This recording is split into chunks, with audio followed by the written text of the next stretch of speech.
ఓం శాంతి. శివ పరమాత్మ మహావాక్యాలు. బాబా సేవతో, పరివారంతో, బాబాతో ప్రేమను పెట్టుకోండి. శ్రమ నుంచి విడిపింపబడతారు అంటున్నారు పరమాత్మ. మరి వాక్యాల గురించి ఏం చెప్తారు మహావాక్యాలు? ఇంకా మనం తెలుసుకుందామా? ఈరోజు నలువైపులా ఉన్న పిల్లలందరూ తమ తండ్రి యొక్క జయంతిని జరుపుకోవడానికి వచ్చారు. సన్ముఖంగా కూర్చున్న ఆఖరి రూపంలో బాబా ఎదురుగా ఉన్నా కానీ బాబా పిల్లలందరినీ చూస్తున్నారు.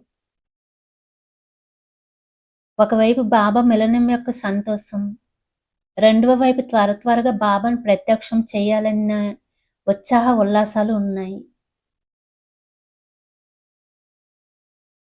బాబ్దాదా నలువైపులా ఉన్న పిల్లలను చూస్తూ కోటాను కోట్ల శుభాకాంక్షలు ఇస్తున్నారు. ఎలా అయితే పిల్లలు బాబా యొక్క జయంతి జరుపుకోవడానికి మూలల నుండి దూరాల నుండి వచ్చారో, అదేవిధంగా బాబా కూడా పిల్లల యొక్క జన్మదినం జరుపుకోవడానికి వచ్చారు. అందరికంటే దూరదేశం వారు ఎవరు? బాబాయ్య లేక మీరా? మీరు అంటారు మేము చాలా దూరదేశం నుండి వచ్చాము అని. కానీ నేను మీ కంటి దూరదేశం నుండి వచ్చానని బాబా అంటారు. మీకు సమయం పడుతుంది, కానీ బాబాకు సమయం పట్టదు. మిమ్మల్ని అందరినీ రైలు లేదా విమానం నుండి తీసుకురావాలి, కానీ బాబా కేవలం రథం ఆధారం తీసుకోవాల్సి ఉంటుంది. కేవలం మీరే బాబా యొక్క పుట్టినరోజు జరుపుకోవడానికి రాలేదు. బాబా కూడా ఆది సహయోగ బ్రాహ్మణాత్మల యొక్క వెంట జన్మ తీసుకున్న పిల్లల యొక్క పుట్టినరోజు జరుపుకోవడానికి వచ్చారు.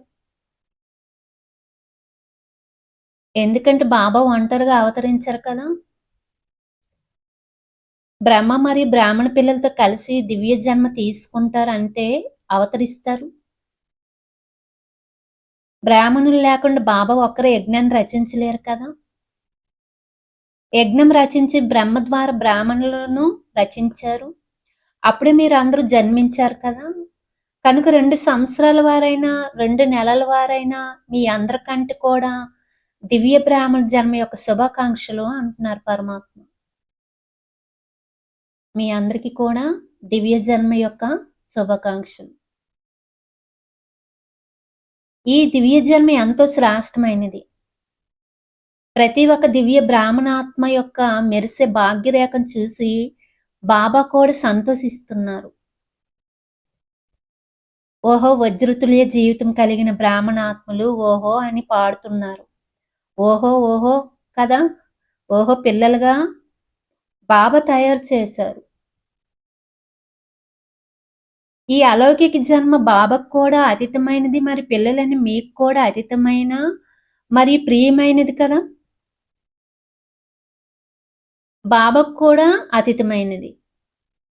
బాబా ఒక్కరికే ఈ విధమైన జన్మ మరి జయంతి ఉంటుంది. మరి ఎవ్వరికి ఈ విధమైన జన్మదినము లేదు మరియు ఉండదు.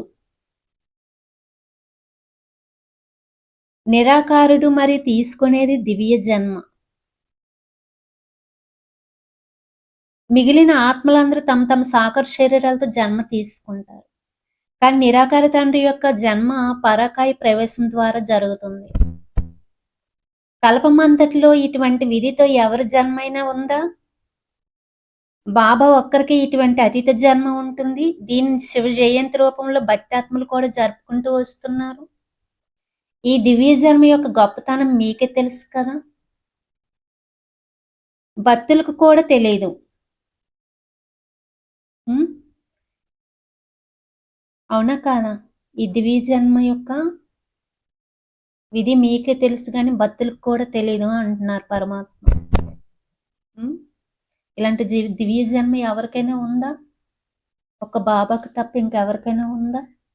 ఎవరికి లేదు. అచ్చా. ఓం శాంతి.